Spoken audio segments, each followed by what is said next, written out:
तो स्टूडेंट्स कुछ क्वेश्चंस यहाँ पे छूट गया था इलेक्ट्रोस्टैटिक्स का। मुझे किसी रीजन की वजह से बंद करना पड़ा था, तो मैं एक और वीडियो बना के डाल दे रहा हूँ। उसके बाद फिर हम लोग नेक्स्ट टॉपिक पे जाएंगे। राइट, तो बाकी बचे हुए कुछ क्वेश्चंस कर लेते हैं। इसमें से मैंने जो रिपीटेड क्वेश्चंस है, रिपीटेड पार्ट वाले या फिर रिपीटेड थ्योरी वाले क्वेश्चंस, उसको मैंने स्किप कर दिया क्योंकि ढेर सारे क्वेश्चंस थे। तो जो इंपॉर्टेंट क्वेश्चंस मैंने निकाल के रखा है उसको हम सॉल्व कर रहे हैं। कुछ क्वेश्चंस मैंने 2021 का भी डाल दिया है इसके अंदर, तो मिला जुला के ये क्वेश्चंस ही हम लोग करेंगे। उसके बाद नेक्स्ट टॉपिक पे चले जाएंगे। A capacitor of unknown capacity is connected across a battery of V volt. The charge stored in it is Q. तो भाई आपका एक कैपेसिटर है, उसका कैपेसिटेंस मुझे नहीं पता, लेकिन the charge stored in it is Q। इसके ऊपर चार्ज Q स्टोर किया हुआ है, वोल्टेज V है। ठीक है। When potential across capacitor is reduced by V dash volt, the charge stored in it becomes Q dash. The potential V is okay ठीक है। तो व्हेन पोटेंशियल, अच्छा कैपेसिटर का फिक्स होगा तो C का वैल्यू यहाँ पे जो है, देखो C, इसको हम C1 ले लेते हैं। तो C1 का वैल्यू क्या हो जाएगा, Q बाई V हो जाएगा। अगले केस में उन्होंने क्या किया, potential is reduced by V dash, मतलब अब V माइनस V डैश हो जाएगा, और इसके ऊपर का चार्ज जो है वो Q डैश हो गया। तो पोटेंशियल V क्या है, पोटेंशियल V क्या है, तो इस केस में C का वैल्यू, कैपेसिटेंस का वैल्यू चेंज नहीं होगा, इसमें भी C रहने दो, इसमें भी C रहने दो। इस केस में C का वैल्यू क्या हो जाएगा, Q dash upon V minus V dash. दोनों C सेम है, so therefore Q by V will be equal to Q dash upon V minus V dash. तो इन्होंने V का वैल्यू पूछा है ना, the potential V is, V को V के टर्म्स में पूछा गया है, ये तो गड़बड़ है। I think potential V dash होना चाहिए, गड़बड़ है क्वेश्चन में, क्योंकि V के टर्म्स में V कैसे पूछ सकता है, it has to be V dash. तो आप एक काम करो, यहाँ से आप इक्वेशन में V minus V dash is equal to Q dash into V upon Q आ जाएगा। तो V dash, V minus V dash is equal to, ये अपने को चाहिए V डैश, राइट। तो V डैश क्या हो जाएगा यहाँ पे, V dash is equal to V minus Q dash V by Q, that is equal to V common ले लो, 1 minus Q dash by Q, and that is equal to V Q minus Q dash by Q, Q minus Q dash by Q। ये V पूछा है या तो V dash पूछा है, भगवान जाने क्या पूछा है। इन्होंने V पूछा रहेगा, फिर ऑप्शन में तो नहीं दिख रहा है, V ही पूछा है, तो V फिर V dash के टर्म्स में पूछा होगा। तो V इज इक्वल टू क्या हो जाएगा, Q into V dash upon Q minus Q dash, यही होना चाहिए। एक्चुअली ऑप्शन में ये V भी दे के रखा हुआ है हर जगह पे, तो V के टर्म्स में का कोई सेंस नहीं बनता है, बट ठीक है छोड़ो यार, जो पूछा है हमको, तो हमारा ये आंसर आ गया, और ये आंसर हम लोग को दिख रहा है option C, that would be our answer. ठीक है, चलो आगे बढ़ते हैं। The capacitance of a capacitor becomes 7/6 times its original value if a dielectric slab of thickness 2d by 3 is introduced between the plates where d is the distance of separation। ये question हम लोग कर चुके हैं, चलो एक बार वापस कर लेते हैं।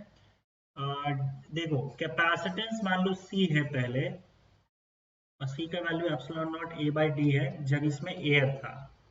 ठीक है, उसके बाद जब इसके अंदर डाइलेक्ट्रिक भर दिया गया, डाइलेक्ट्रिक कांस्टेंट का वैल्यू तो दिया नहीं, अच्छा डाइलेक्ट्रिक कांस्टेंट की हम लोग को ढूंढना है, और इसकी जो थिकनेस है, थिकनेस देके रखा हुआ है आपका T, यहाँ पे आप देख सकते हो, और बोला ये गया है कि कैपेसिटेंस जो है वो 7/6 टाइम्स हो जाता है ओरिजिनल के बाद, मतलब आपका जो C डैश है नया capacitance, C dash new capacitance, उन्होंने बोला है कि C डैश जो है वो 7/6 टाइम्स C हो जाता है। अब देखो जब आप डाइलेक्ट्रिक डाल देते हो तब कैपेसिटेंस का फॉर्मूला हम लोग को पता है क्या होता है, तब होता है epsilon naught A by T by K plus D minus T। अब कई बार हम लोग कर चुके हैं, upon 1 is equal to 7/6 epsilon naught A by D। तो ये पार्ट तो गया यहाँ से। अब यहाँ पे अगर आप देखोगे तो ये हो जाएगा 1 अपॉन T का value 2D by 3 upon K plus D minus T, T का वैल्यू फिर से 2D by 3, 2D by 3 is equal to 1 upon, ये 7/6 D आ जाएगा। फिर इसको सॉल्व करोगे तो 1/2d/3k प्लस यहाँ पे आप देखो तो d माइनस 2d/3 मतलब 3 माइनस 2 1, तो ये हो जाएगा आपका d/3 is equal to 7/6d। तो 6d यहाँ चला जाएगा is equal to 7 2 14d/3k plus 7d/3। तो d और d हर जगह कैंसिल आउट हो जाएगा, कॉमन लेके कैंसिल आउट कर सकते हो आप। तो 6 minus 7/3 is equal to 14/3k। 18 minus 7 will be 11, 11/3 is equal to 14/3k, 3 गया तो k का वैल्यू आपको यहाँ से मिल जाएगा 14/11, that is what your answer is option D. चलो आगे बढ़ते हैं। Two condensers of capacitances C and 2C are connected in parallel and then in series with third capacitor of capacitance 3C. The combination is charged to V volt. The charge on the condenser of C is, two condensers of capacitance C and 2C are connected in parallel. C और उसके बाद 2C को parallel में डाल दिया, ठीक है, connected in parallel and then in series with the condenser of capacitance 3C। उसके बाद इसको 3C से सीरीज में कर दिया। The combination is charge to V, इसके अक्रॉस V वोल्ट का यहाँ पे हम लोगों ने बैटरी लगा के इसको चार्ज कर दिया पूरा कॉम्बिनेशन को। The charge on the condenser of C, इस पर कितना चार्ज है वो देखना है हमें। तो देखो यहाँ पे ये पैरेलल कॉम्बिनेशन है, पहले तो यहाँ पे अगर मान लो टोटल चार्ज, इस पूरे सिस्टम का टोटल चार्ज अगर Q हमारा जाता है तो ये Q है। इस केस में क्या होगा आपका यहाँ पे, ये देखो यहाँ से लेकर यहाँ तक टोटल Q जाएगा। से ये पूरा सीरीज में है, मतलब ये पूरा कॉम्बिनेशन और ये कॉम्बिनेशन दोनों सीरीज में है। सीरीज में टोटल चार्ज जो होता है वो सेम होता है, तो इस पर भी Q होगा और इस पूरे कॉम्बिनेशन पर भी Q होगा। थोड़ा ध्यान से समझना है, इस पूरे कॉम्बिनेशन पर भी क्या होगा, Q होगा। तो टोटल चार्ज Q हो जाएगा। अब इस Q में से इनके ऊपर कितना जाता है, इसके ऊपर कितना जाएगा, इसके ऊपर कितना जाएगा, वही हम लोग को देखना है। तो आप देखो पहले तो एक काम करो, इसका टोटल इक्विवेलेंट कैपेसिटेंस निकाल के Q निकाल लो। इक्विवेलेंट कैपेसिटेंस कितना निकलेगा बताओ। C और 2C पैरेलल में है, तो C is parallel to 2C, तो टोटल कैपेसिटेंस पैरेलल का क्या हो जाएगा बताओ, 3C हो जाएगा, दोनों ऐड हो जाएगा। अब ये जो 3C इसका आ रहा है वो 3C सीरीज में है, 3C सीरीज 3C। तो सीरीज में हम लोग को पता है कि दो कैपेसिटेंसेस अगर एक साथ आते हैं और सॉरी सीरीज में दो कैपेसिटेंस सेम कैपेसिटेंस आप लगाओगे तो टोटल कैपेसिटेंस जो आपका हो जाएगा वो आधा हो जाएगा 3C/2। तो टोटल कैपेसिटेंस आपका यहाँ पे इन सब का पैरेलल सीरीज कॉम्बिनेशन निकाल लेना, 3C/2 आ जाएगा। और यहाँ पे आपको बैटरी लगा के रखा हुआ है V का, चार्ज Q है, तो आपको पता है यहाँ से Q is equal to C भी निकल आएगा और Q is equal to 3C/2 into V।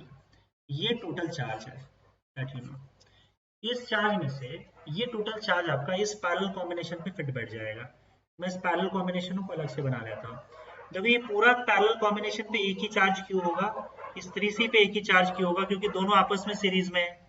Series में सेम चार्ज होता है, जो चार्ज एक्चुअल में आपका है वो दोनों में सेम होगा, Q इधर भी होगा Q इधर भी होगा। हमको बस लेना देना इससे है कि भाई इसका भी C है और इसका 2C है। अब आपको क्या करना है, टोटल पोटेंशियल V है, तो दोनों पोटेंशियल किसके दोनों के अक्रॉस पोटेंशियल कितना जाएगा वो देख लो। अब यहाँ पे देखो कैसा है कि ये अगर मैं देखूं और ये आपका 3C है, तो आप लोगों को पता है कि इसका टोटल पोटेंशियल V है।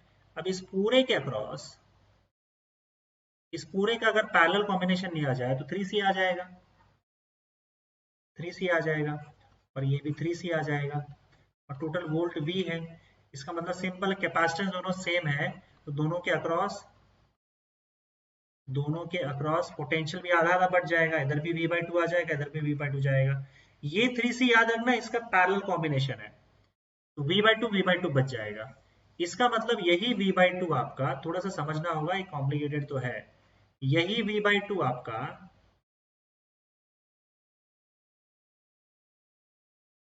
इसका मतलब फिर से मैं क्या कर रहा हूँ, 3C को वापस ये ले आ रहा हूँ। इसका मतलब इसके अक्रॉस V/2 आ जाएगा और इसके अक्रॉस v/2 आ जाएगा। तो पोटेंशियल अब देखो C के अक्रॉस और 2C के अक्रॉस सेम होगा v/2 क्योंकि दोनों पैरेलल में है। तो अगर C के अक्रॉस हमको चाहिए चार्ज, तो चार्ज का formula Q is equal to क्या होता है, C इंटू V होता है। तो ये C है और इसके अक्रॉस पोटेंशियल आपको पता है v/2, तो C v/2 आ जाएगा। ये थोड़ा सा है भाई, आपको अच्छे से थोड़ा देख के करना पड़ेगा, नहीं तो इसमें कंफ्यूज हो सकते हो बिल्कुल। ओके, चलिए आगे बढ़े। Two equal charges Q are placed at a distance of 2a and a third charge minus Q is placed at midpoint. Two equal charges Q are placed at a distance of 2a. Two equal charges Q are placed at a distance 2a.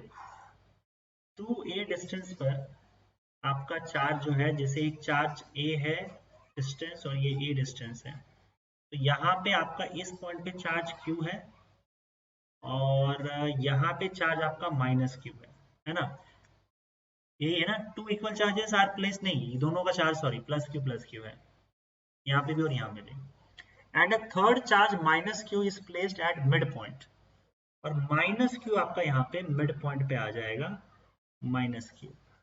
The potential energy of the system is, पूरे system का potential energy क्या होगा, तो potential energy याद करो, potential energy system का जब हम बनाते हैं तो उसमें हम जोड़ियां बनाते हैं, Q1 Q2 Q2 Q3 Q1 Q3, तो टोटल पोटेंशियल एनर्जी क्या हो जाएगा 1/4 पाई एप्सिलॉन नॉट, ये कॉमन आ जाएगा।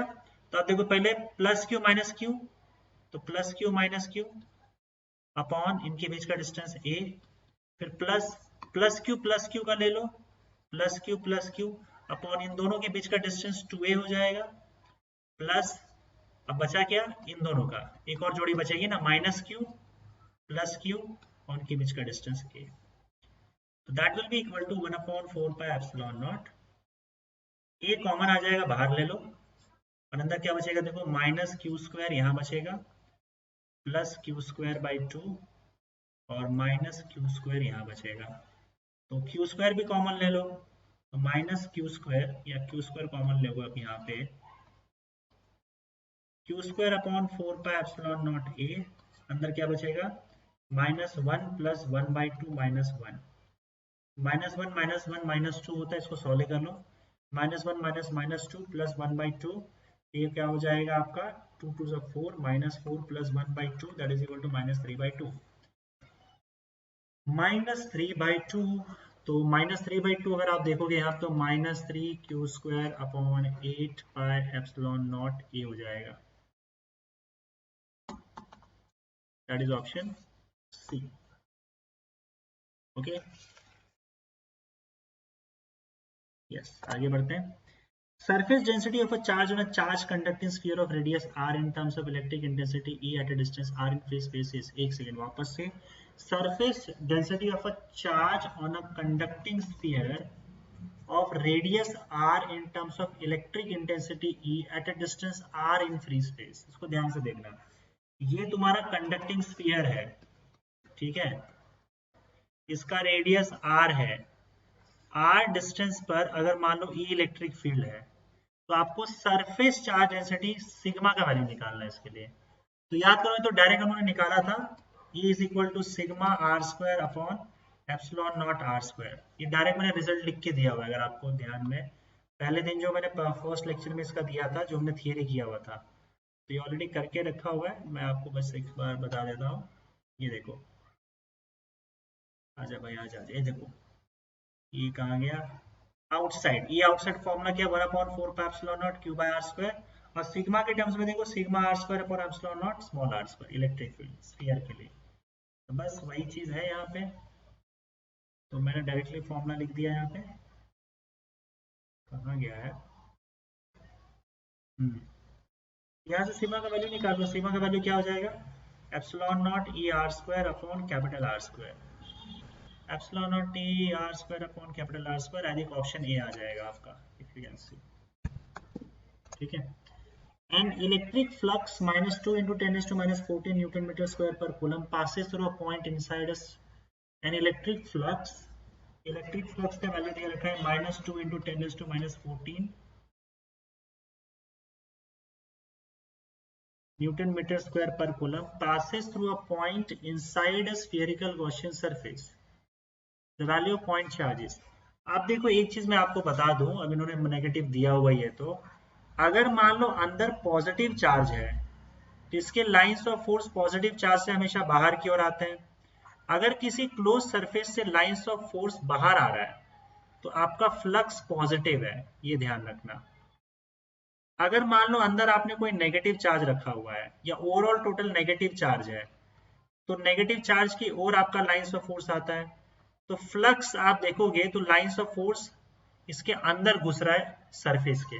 जब सरफेस क्लोज सरफेस के अंदर लाइंस ऑफ फोर्स घुसता है तो हमारा फ्लक्स नेगेटिव होता है। ओवरऑल टोटल अंदर का चार्ज जो नेगेटिव होगा, अगर फ्लक्स नेगेटिव है तो फ्लक्स पॉजिटिव है तो अंदर का ओवरऑल टोटल चार्ज क्या हो जाएगा, पॉजिटिव हो जाएगा। इन्होंने क्या पूछा, देखो इन्होंने फ्लक्स नेगेटिव दिया हुआ है।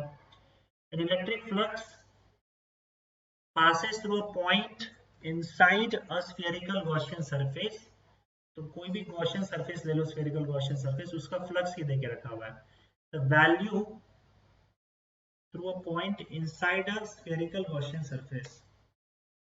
ठीक है, अब यहाँ पे इसके अंदर जो पॉइंट चार्ज होगा उस पॉइंट चार्ज का वैल्यू क्या होगा, तो उस पॉइंट चार्ज का वैल्यू पहली बात तो नेगेटिव होगा क्योंकि फ्लक्स नेगेटिव है, तो या तो आपका ऑप्शन ए आएगा या तो आपका ऑप्शन सी आएगा।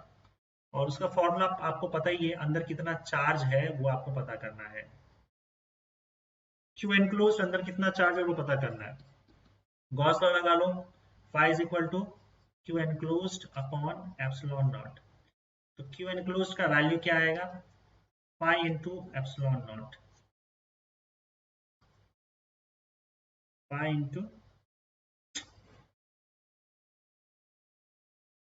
मैं यहाँ पे माइनस साइन डाल देता हूँ, नहीं माइनस की जरूरत नहीं, फ्लक्स तो वैसे ही माइनस में देके रखा हुआ है। phi into epsilon naught, phi का वैल्यू क्या, -2 इंटू 10⁻⁻14, एप्सिलॉन नॉट का वैल्यू होता है 8.85 इंटू 10⁻11, सॉरी 10⁻12, सॉरी 10⁻12। इसको सॉल्व कर लो, इसको सॉल्व करोगे तो 8.85 मल्टीप्लाइड बाय 2, 8.85 मल्टीप्लाइड बाय 2 तो 17.7 आ जाएगा। 17.7 इंटू 10⁻26, 70 माइनस आएगा तो ये हो जाएगा आपका -18 इंटू 10⁻26, और ऑप्शन सी आ जाएगा क्योंकि -18 इंटू 10⁻26 को आप -1.8 इंटू 10⁻25 कूलम आ जाएगा, दैट इज ऑप्शन सी। ठीक है, आगे बढ़ो।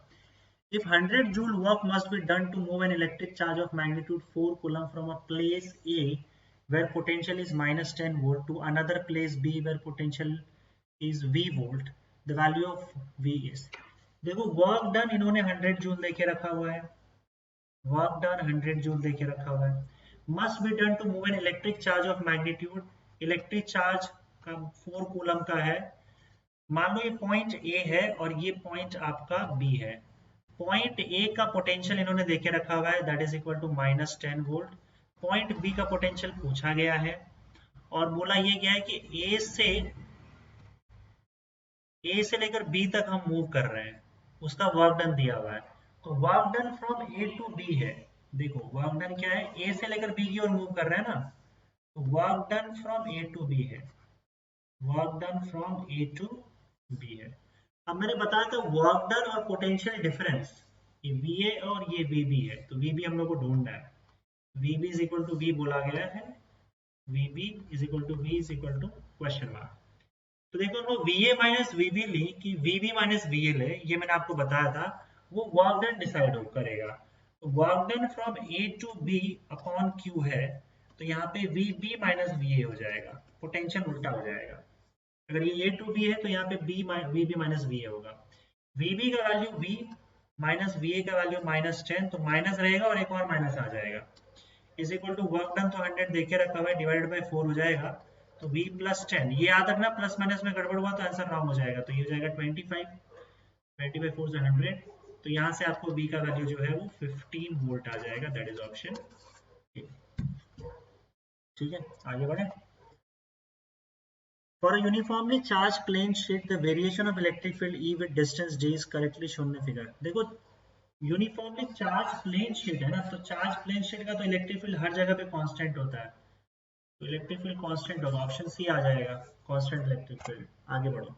In parallel plate capacitor electric field between the plates is E.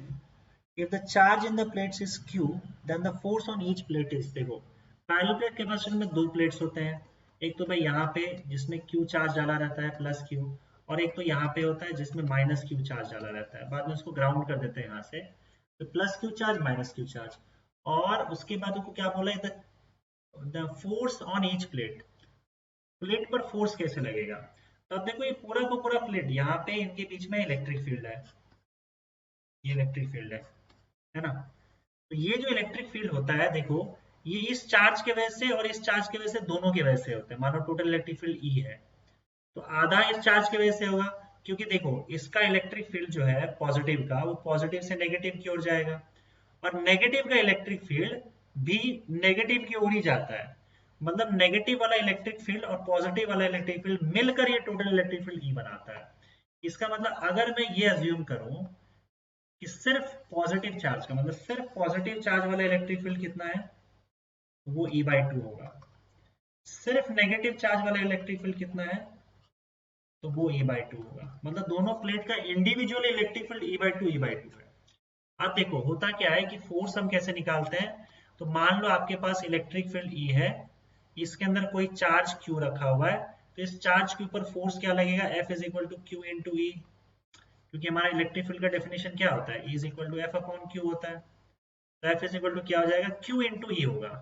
तो यहाँ पे भी आप एक काम करो, एक प्लेट का जो इलेक्ट्रिक फील्ड है उसके अंदर दूसरे प्लेट के चार्ज को रख दो, मतलब मान लेते हैं कि ये पॉजिटिव प्लेट है, इसका इलेक्ट्रिक फील्ड है, उसमें नेगेटिव चार्ज का जो ये प्लेट है माइनस Q, ये चार्ज रखा हुआ है, दूसरा प्लेट पहले वाले के इलेक्ट्रिक फील्ड के अंदर रखा हुआ है, तो दूसरे वाले प्लेट का चार्ज Q है, पहले वाले का इलेक्ट्रिक फील्ड E/2 है, तो फोर्स क्या लगेगा बताओ, Q इंटू E लगेगा, मतलब Q इंटू नेगेटिव चार्ज में रहने देता हूँ, सिर्फ मैग्नीट्यूड की बात हो रही है, और पहले प्लेट की वजह से इलेक्ट्रिक फील्ड कितना आ रहा है, E/2 आ रहा है, तो Q E/2 हो जाएगा, that is option.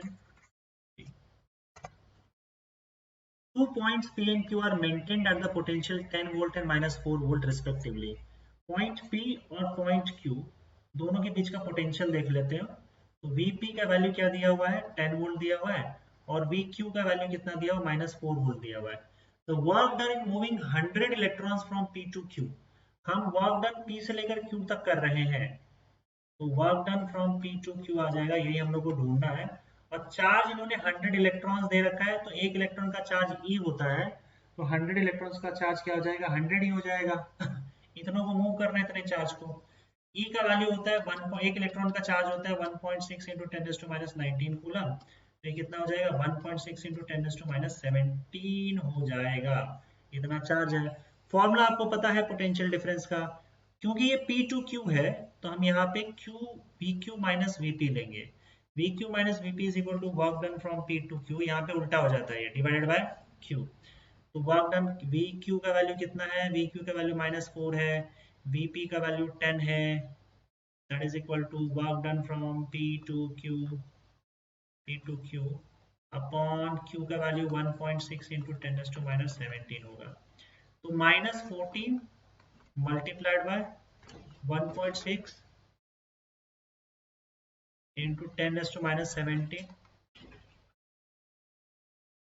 Work done from P to Q, ऐसा आ जाएगा, यहाँ जाके मल्टीप्लाई हो जाएगा। अब इसको सॉल्व कर लो, देखो इसका आंसर जो भी आएगा 1.6 इंटू 1.6 मल्टीप्लाइड बाय 14 ही होगा ना,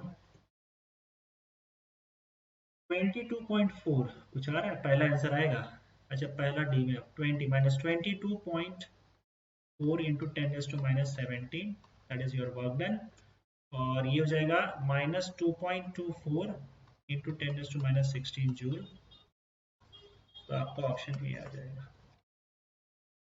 नेगेटिव आएगा, नेगेटिव पॉजिटिव दोनों दिए तो नेगेटिव मैटर करेगा आपका, तो ऑप्शन ये आ जाएगा आपका, ठीक है। अच्छा, इसमें इन लोगों ने ऑप्शन डी दे के रखा हुआ है, पर ऑप्शन डी तो नहीं आएगा। ठीक है, मैं एक बार जस्ट कंफर्म कर लेता हूँ कि सोल्यूशन में गलत किया कि क्या किया है।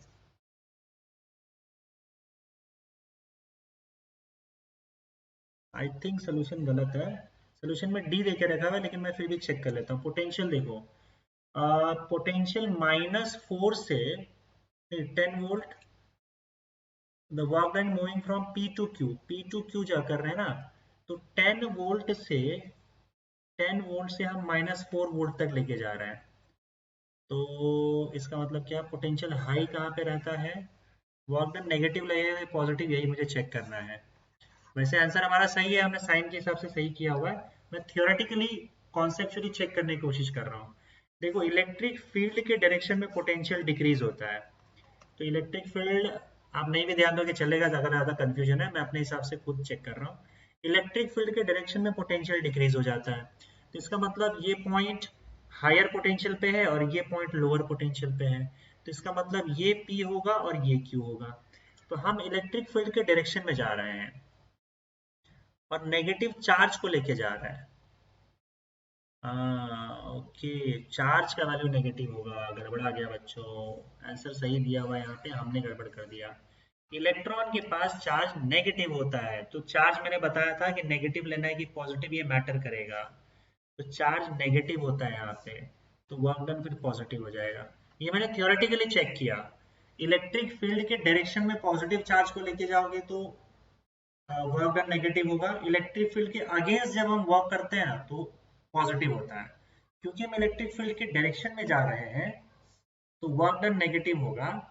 लेकिन अगर आप नेगेटिव चार्ज को लेके जाओगे तो वर्क डन पॉजिटिव हो जाएगा। तो इस लिहाज से वर्क डन पॉजिटिव होगा। और ये क्यों होगा, क्योंकि चार्ज नेगेटिव लेना हम भूल गए। इलेक्ट्रॉन की बात कर रहा है वो, तो इलेक्ट्रॉन का चार्ज नेगेटिव होता है, तो नेगेटिव लोगे तो इस हिसाब से वर्क डन आपका पॉजिटिव आ जाएगा। तो ऑप्शन डी आएगा आपका, ए नहीं। ठीक है, चलिए। The capacities of three capacitors are in the ratio 4:3:2. Their equivalent capacity when connected in parallel is 105 upon 13. 105 ही है ये, इनको चेक करने दो एक सेकेंड। 105, हाँ ठीक है, 105 upon 13 microfarad more than when connected in series. The individual capacitors are of the values in microfarad. देखो, capacitance C1 is to C2 is to C3 क्या है, 4:3:2। ओके, तो आप ये अज्यूम कर लो कि 4:3:2, इसका मतलब अगर आपका C1 का वैल्यू हम मान लेते हैं 4C है, C2 का वैल्यू 3C है और C3 का वैल्यू 2C है। C कॉमन मल्टीपल हो गया, ये कैपेसिटेंस मान लेते हैं, तो रेशियो 4:3:2 आ गया। अब वो क्या बोल रहा है, equivalent capacitance when connected in parallel. अगर आप इसको पैरेलल में कनेक्ट कर दोगे तो इक्विवेलेंट कैपेसिटेंस सीधा ऐड हो जाएगा। तो 4C plus 3C plus 2C कितना हो जाएगा, 4 3 7 8 9, 9C। ठीक है, और जब आप सीरीज में कनेक्ट करोगे, सीरीज के केस में कनेक्ट करोगे तो क्या हो जाएगा, 1/CS is equal to 1/4C plus 1/3C plus 1/2C।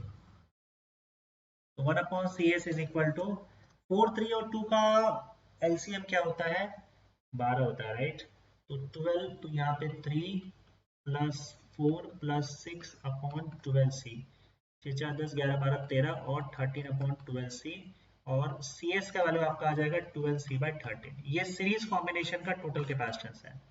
वो क्या बोल रहा है, their equivalent capacitance when connected in parallel, जब पैरेलल में कनेक्ट किया गया, is 105/13 more than connected in series। Series से 105/13 मोर है पैरेलल के केस में।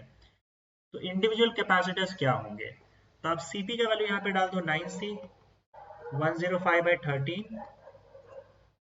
प्लस Cs का वैल्यू आप डाल दो 12C/13।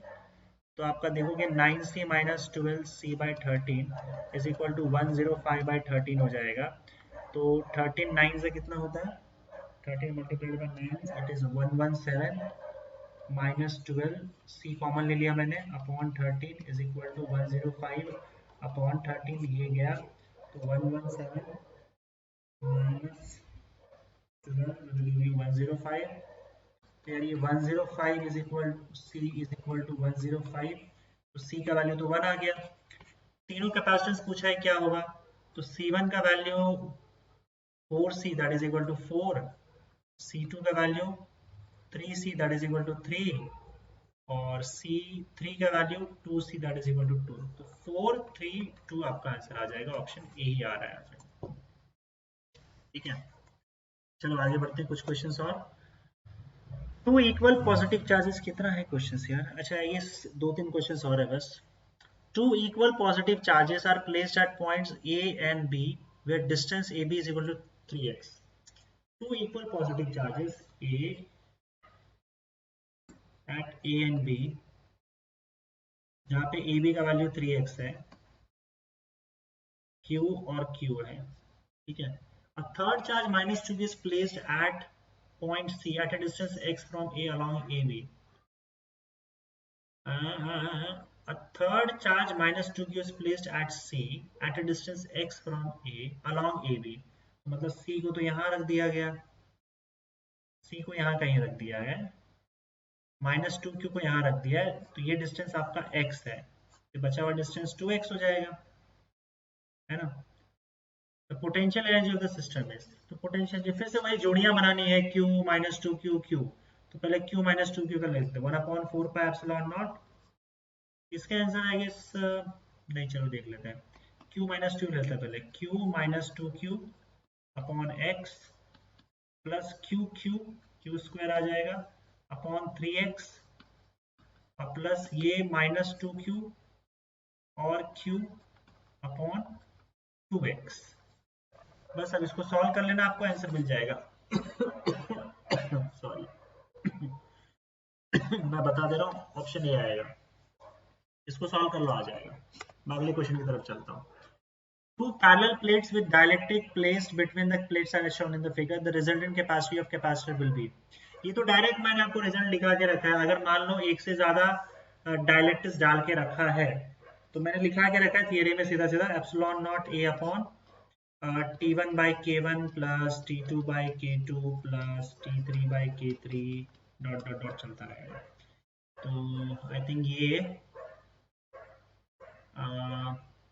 ये ऑप्शन डी आ जाएगा, ठीक है। जस्ट अ सेकेंड, हालत भैया खराब है, बहुत बहुत बोल दे रहा हूँ यार मैं।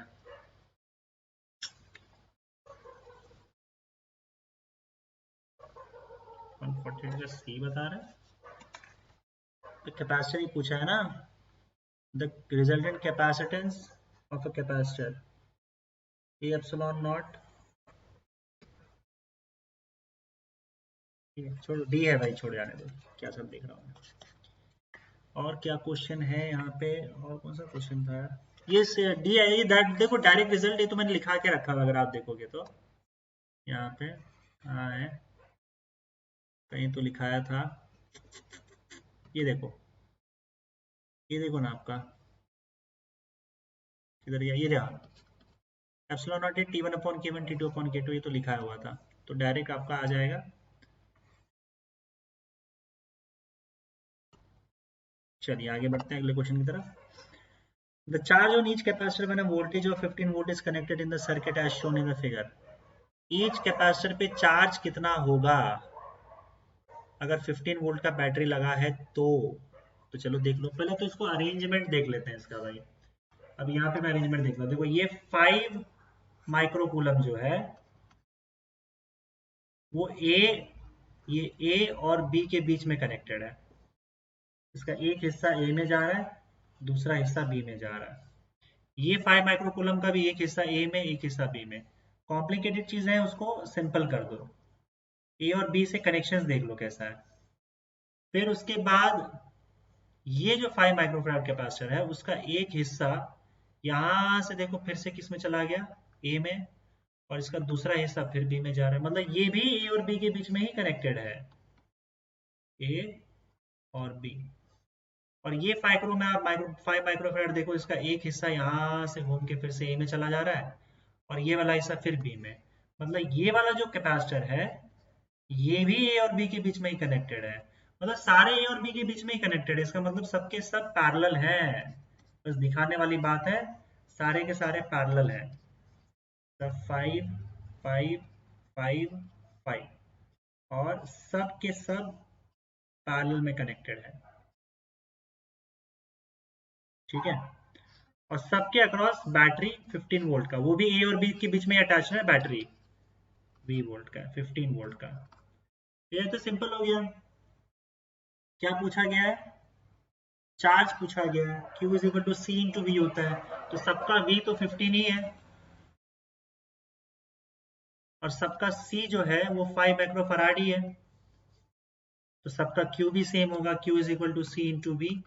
तो C 5 माइक्रोफराड और V 15 वोल्ट, 15 5 75 माइक्रो कूलम आ जाएगा। मैं माइक्रो है ना यहाँ पे, तो माइक्रो कूलम आ जाएगा, C इंटू वी, और सबका सेम रहेगा, मतलब ऑप्शन ए आ जाएगा, ठीक है। चलिए बच्चों लास्ट क्वेश्चन लेते हैं यहाँ पे कैपेसिटर का ही, उसके बाद फिर हमारा ये वाला पार्ट भी हो जाएगा इसका दी एंड। देखो, 4 plates of equal area A are separated by equal distances G and are arranged as shown in the figure. The equivalent capacitance C1 is C1, then the same 4 plates are arranged as shown in the figure B. The equivalent capacitance is C2. इसका C1 capacitance है पहले वाले arrangement का, दूसरे वाले का C2 है, तो C1:C2 का रेशियो निकालना है। तो आप देखो यहाँ पे कि 4 प्लेट्स है, ये प्लेट कनेक्टेड है X से, ये प्लेट इसको मैं नाम दे देता हूँ 1 2 3 और 4। तो हम पहले देख लेते हैं फिगर ए। फिगर ए में 2 है, X और Y है, तो मैं X यहाँ ड्रॉ कर देता हूँ, Y यहाँ ड्रॉ कर देता हूँ। अब देखो एक प्लेट है, ध्यान से देखना, मैं प्लेट सीधा खड़ा कर दो तो ज्यादा बेटर लगेगा। ये प्लेट आपका 1 है, या प्लेट्स को ही देख लेते हैं, चलो एक प्लेट 1 यहाँ पे खड़ा करता हूं मैं। ये plate 1 is connected to X, now plate 2 है, this plate 2 is connected to Y, ठीक है।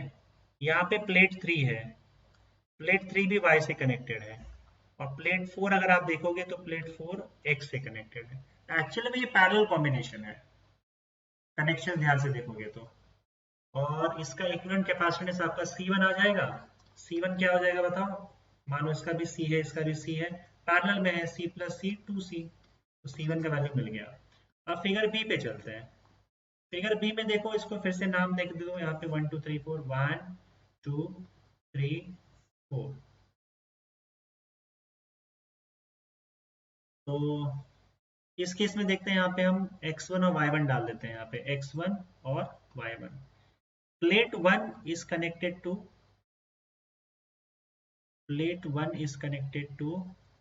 x1, प्लेट 1 के जस्ट सामने प्लेट 2 है ना, तो प्लेट 1 के जस्ट नीचे या सामने प्लेट 2 है, वो कनेक्टेड टू y1 है। प्लेट 2 के सामने प्लेट 3 है, या फिर प्लेट 3 मैं यहाँ पे अगर ड्रॉ कर दूं तो प्लेट 3 x1 से कनेक्टेड है, और प्लेट 4 आपका y1 से कनेक्टेड है, यार ये भी पैरेलल में आ जाएगा। And the same 4 plates are arranged as shown in the figure B. Their equivalent capacitance is, ये क्या चक्कर है यार,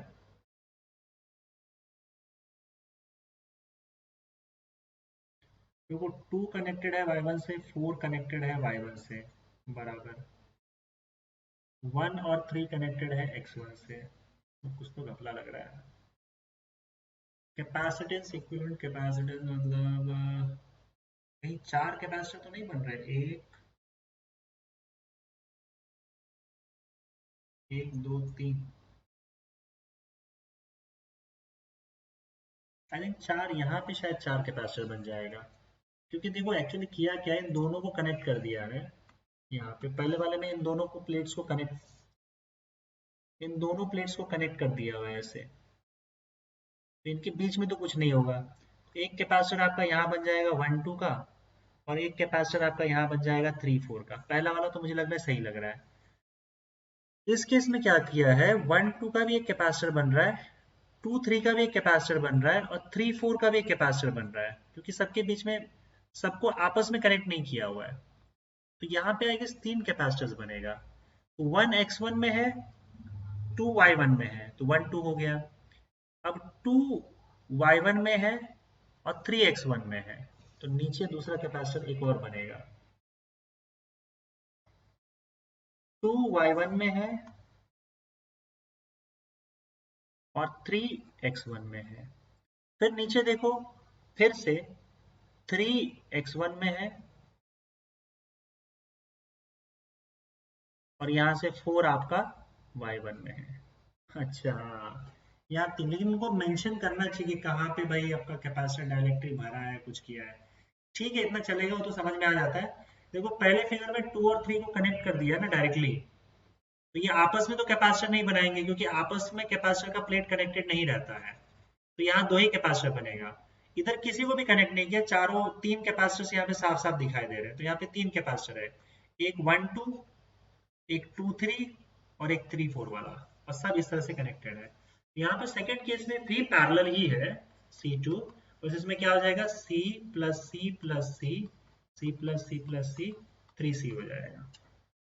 अब C1:C2 का रेशियो पूछा गया है, तो कितना हो जाएगा बताओ, 2C:3C, 3C cancel, 2:3, that should be the answer. Option D आपका आंसर होना चाहिए। I am not wrong, let me just confirm कि कोई मिस्टेक तो नहीं कर रहा मैं। I don't think it should be a mistake, 15 का डी है, ठीक है, yes that is only the case. ठीक है, तो बच्चों आपका इलेक्ट्रोस्टैटिक्स वाला पार्ट हुआ खत्म। अब नेक्स्ट लेक्चर आपका करंट इलेक्ट्रिसिटी का होगा। जितना जल्दी जैसे पॉसिबल हो पाए मैं आपको लेक्चर्स देते जाऊंगा। थोड़ा सा शेड्यूल बिजी है, मैं आपको ऑलरेडी बताया था। अभी रात को इसे मैं शूट कर रहा हूँ करीबन 12:30 बजे, कंप्लीट हो गया, मैं घर जा रहा हूँ। इसको अपलोड भी करना है, आधा घंटा लगेगा, और उसके बाद फिर से सुबह जो है वो 7 बजे से मेरा लेक्चर वापस स्टार्ट हो जाएगा, फिर पूरा दिन भर चलता रहेगा, फिर रात में शूट करूंगा। तो थोड़ा सा बच्चों शेड्यूल है इस तरीके से, पर ठीक है, मैं पूरी कोशिश करूंगा कि आपका जो शेड्यूल है ना, मैंने आपको दे के रखा है, उसके पहले सारे चैप्टर्स खत्म हो जाए। Okay, thank you very much, take care.